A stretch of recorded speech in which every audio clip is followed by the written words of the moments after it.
Hi, I'm Harvey Kaye. I'm the author of The Fight for the Four Freedoms, What Made FDR and the Greatest Generation Truly Great. And I want to tell you about the 5 things you need to know about that generation, the greatest generation. The first one is that they came of age during the Great Depression, but they didn't just suffer the Great Depression. They rallied to the New Deal and they transformed America. The second thing you need to know about this generation is that they fought for the four freedoms.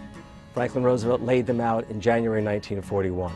Freedom of speech and expression, freedom of worship, freedom from want, freedom from fear. 16 million Americans went to war in the name of those freedoms. 350,000 of them were women. 400,000 of the 16 million never came home. That was a war that brought tens of millions of people either into the war industries to fight for the four freedoms, as well as millions of people who volunteered for everything from civil defense, Red Cross, the USO. The third thing you need to know is that they believed in those four freedoms. At war's end, those veterans, everyone who served in the military, they received this medal. This is the World War II Victory Medal. On the back, it lays out the four freedoms.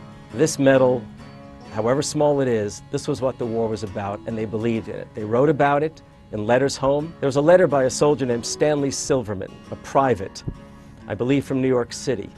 And he wrote home having received the Distinguished Service Cross after being wounded in North Africa. And in his letter home, he reflected on his experiences. And he said, is there racism in the military? Okay, I mean, America was a segregated military, but it brought together Americans in great diversity. And the fact is, he says, when I was wounded out there, my Irish buddy and my Italian buddy came to pick me up. He said, at the front, there's no racism. Well, it's that kind of thinking, this question of can we transcend the differences, that was part of the thinking of those 16 million who went into the service. The fourth thing you ought to know about the greatest generation is that they wanted to make those four freedoms all the more real. They organized to do so, and when asked what this war was about and what they'd like to see after the war, overwhelmingly they said they wanted to guarantee food, clothing, shelter, education, a job, and health care.